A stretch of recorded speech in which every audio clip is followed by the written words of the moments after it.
Alors dans cette vidéo, on va s'intéresser un petit peu plus précisément à ce que c'est qu'un rythme biologique. Donc un rythme biologique,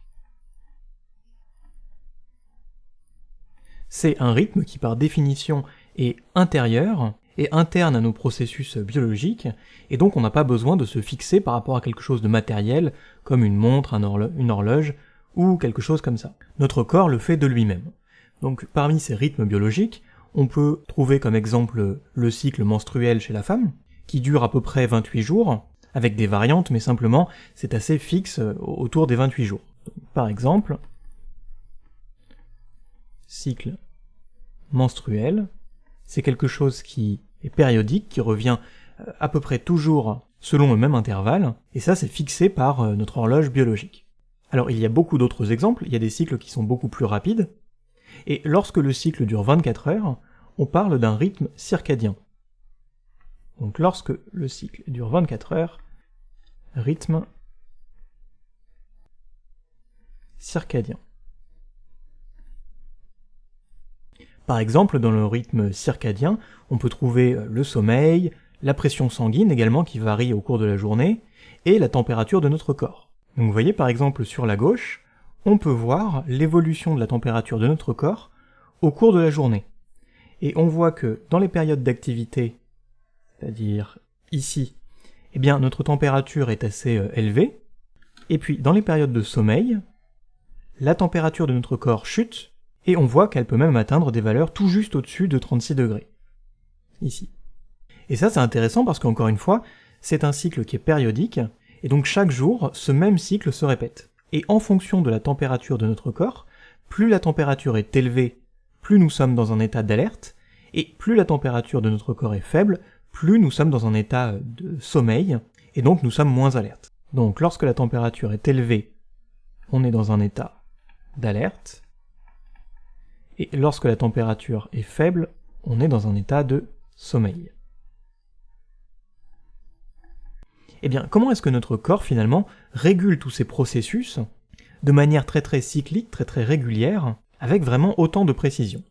Donc on va descendre un petit peu, et puis on va voir plus précisément, biologiquement, la raison de ces rythmes, et comment est-ce qu'on fait pour avoir justement une horloge naturelle qui soit aussi précise. Donc une horloge naturelle. Eh bien, pour expliquer de manière un petit peu simple ce processus, on peut voir vraiment qu'il y a deux acteurs qui sont très importants. C'est premièrement l'hypothalamus, que l'on voit ici, qui est juste au-dessus donc de l'hypophyse, et le rôle de l'hypothalamus, c'est d'être le centre de l'homéostasie. Alors, l'homéostasie, qu'est-ce que c'est? L'homéostasie.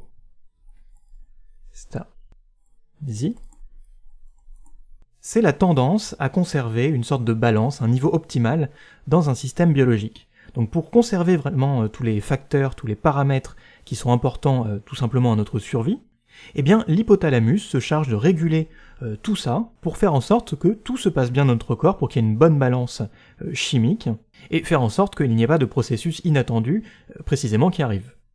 Donc pour récapituler, l'hypothalamus c'est le centre de l'homéostasie, et l'homéostasie c'est la tendance à réguler le système. Et à cela s'ajoute un deuxième acteur, qui est le noyau suprachiasmatique, que l'on voit ici. Et pour éviter de dire à chaque fois le noyau suprachiasmatique, puisque c'est un petit peu long, on va l'appeler NSC. Et le NSC, c'est vraiment l'horloge du cerveau, c'est ce qui régule précisément, c'est ce qui sait que l'on est plutôt dans la journée ou plutôt dans la nuit. Et comment est-ce qu'il sait ça? Eh bien, il le sait parce que dans nos yeux, donc, c'est pas sur le schéma, mais on peut rajouter une sorte d'œil ici, eh bien, on a des axones. Donc un axone, c'est le prolongement d'un neurone, et on a plein d'axones qui tapissent le fond de notre rétine, et lorsque ces axones vont recevoir justement des informations de la part des bâtonnets et des cônes, eh bien, ils vont envoyer cette information au NSC pour lui dire « Regarde, on a reçu plein de lumière, donc ça veut dire que l'on est en journée. » Ou alors « Là, on n'a pas reçu beaucoup de lumière, donc ça veut sans doute dire que l'on est dans la nuit. » Donc en fonction des infos par les axones au niveau de la rétine, eh bien le NSC peut en conclure qu'il s'agit du jour ou de la nuit. Peut conclure